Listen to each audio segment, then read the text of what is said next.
नमस्कार दोस्तों, एक बार फिर स्वागत करता हूं आपका अपने YouTube चैनल पे।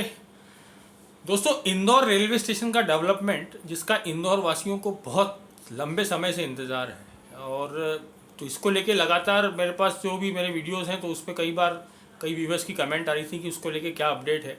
तो फाइनली अब एक बड़ा अपडेट सामने आया है दोस्तों। एक तो ये कि जो पहले जो योजना सांसद महोदय ने, जो इंदौर के सांसद महोदय ने जो ये बताई थी, वो थी लगभग 1.5 से 2 हज़ार करोड़ रुपए, और जो कि पीपीपी मोड पे क्रियान्वित होना थी। लेकिन अब चूंकि रेलवे बोर्ड ने ये सब पूरा चेंज कर दिया है, और नए रेल मंत्री जो अभी आए हैं अश्विनी वैष्णव जी के निर्देश पे, अब ये तय किया गया है कि इसमें जो अपने निजी पूंजी निवेश जहाँ पे नहीं हो पा रहा, वहाँ पे अब रेलवे अब खुद ही इसको पूरा रीडेवलप करे। तो ये सेम जो फार्मूला है वो अब इंदौर पे भी अप्लाई हो गया है, और ये तय किया गया है कि जो रेलवे स्टेशन का जो ये अपने रिडेवलपमेंट है इंदौर के, तो वो अब रेलवे खुद करेगा।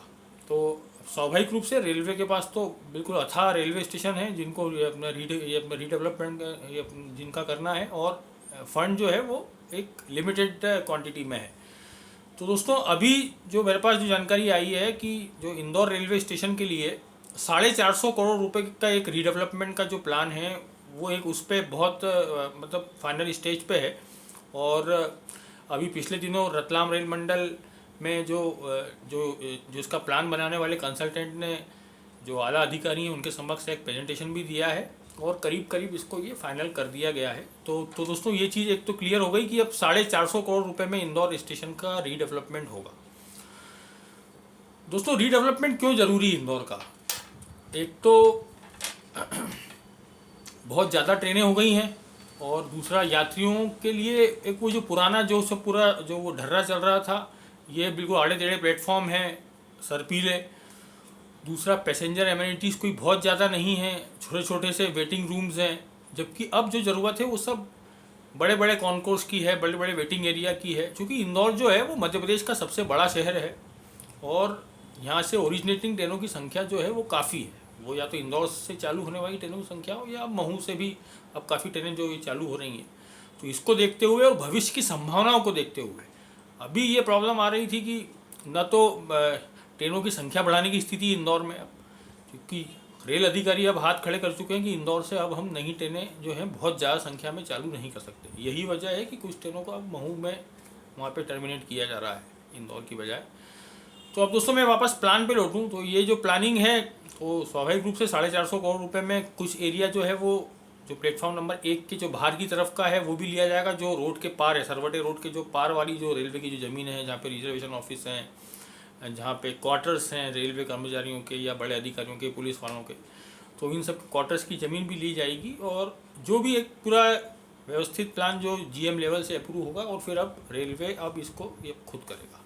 इसमें एक जो महत्वपूर्ण जो काम होना है दोस्तों, वो होना है 1 नंबर की जो मौजूदा टर्मिनल जो बिल्डिंग है वो भी टूटेगी दोस्तों। ये बिल्डिंग क्या दोस्तों, काफ़ी पुरानी है, और अब इसमें ज़्यादा रद्दोबदल अब इसमें संभव नहीं है।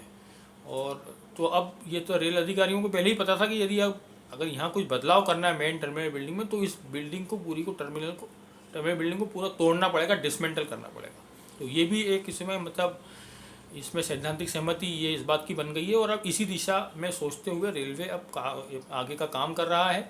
और ये उम्मीद है कि नए साल में, मतलब नवंबर दिसंबर के आसपास, या फिर नए साल में 2023 में यह काम चालू हो सकता है। इसमें दोस्तों, रतलाम रेल मंडल के अधिकारियों ने एक जो खास जो रिक्वायरमेंट बताई है कंसल्टेंट को, वो ये भी कहा है कि इसमें जो इंदौर का लक्ष्मीबाई नगर रेलवे स्टेशन है, तो उसको इंटीग्रेट करके ही पूरा प्लान बनाया जाए। क्योंकि इंदौर से अब नई ट्रेन चलाने की संभावना नहीं है। महू की एक अपनी लिमिटेशंस हैं। वहाँ पे अभी जो है ब्रॉड गेज के 2 प्लेटफॉर्म में, एक हाथ और बढ़ गया तो वहाँ पे 3 हो जाएंगे। लेकिन वहाँ पे मीटर गेज का भी है, या फिर 4 हो जाएंगे महू में, क्योंकि जो जो जो वहाँ का 1 नंबर है, वहाँ भी एक आधे हिस्से में मीटर गेज चलेगी और आधे हिस्से में ब्रॉड गेज चलेगी। लेकिन फिर भी वहाँ पे एक सीमित संभावना है महू में भी। तो रेलवे अधिकारियों को ये बात समझ में आ गई है कि अब इंदौर के लिए एक वैकल्पिक स्टेशन जो है वो बनना बहुत ज़रूरी है। तो तो विकल्प के रूप में अब लक्ष्मीबाई नगर रेलवे स्टेशन है जिसका विकास इसमें किया जाएगा। मुझे ऐसा जो सूत्र हैं, जो सोर्सेज हैं, मुझे उन्होंने ये बताया है कि अब लक्ष्मीबाई नगर स्टेशन के डेवलपमेंट पर रेलवे ध्यान देगा। आपको याद होगा मैंने आपको बताया था कि लगभग 50 से 60 करोड़ रुपए की लागत से एक लक्ष्मीबाई नगर के रेलवे स्टेशन का डेवलपमेंट प्लान बनाया जा रहा है। हालांकि अब उसमें ये पता चल रहा है कि वो 50 से 60 करोड़ रुपए अभी एकदम नहीं खर्चा किए जाएंगे, वो फ्रेजेज में होंगे। और जो उसके लिए जो राशि का जो ये अपने इंतजाम है, तो थोड़ा बहुत इंदौर दाहोद से लिया जाएगा, थोड़ा बहुत ये जो गेज कन्वर्जन होना है उससे लिया जाएगा, थोड़ा बहुत इंदौर बुधनी रेल लाइन से लिया जाएगा, क्योंकि बुधनी लाइन मांगलिया से ये अपने मांगलिया में ज्वाइन करेगी जो ये अपने देवास इंदौर रेल लाइन को। तो ऐसे अलग अलग प्रोजेक्ट्स में और थोड़ा बहुत राशि जो है वो रीडेवलपमेंट में भी ली जाएगी। तो ऐसे अलग अलग प्रोजेक्ट के माध्यम से थोड़ी बहुत राशि जुटा के थोड़ा बहुत रेलवे अपनी तरफ से भी देगा। तो ऐसे करके लक्ष्मी नगर में एक नई टर्मिनल बिल्डिंग बनाई जाएगी और ये सब पूरा काम किया जाएगा दोस्तों। तो दोस्तों अब हमें इंतज़ार है कि अब जल्द से जल्द इस काम के टेंडर बुलाए जाए और काम शुरू हो। ये नई जानकारी थी मैंने, और मेरी बहुत इच्छा थी कि मैं आपके साथ शेयर करूं, क्योंकि बहुत सारे व्यूवर्स जो हैं वो इसका वेट कर रहे थे। और मेरा वीडियो यदि पसंद आया तो इसे ज़रूर शेयर कीजिए, लाइक कीजिए। Thank you very much.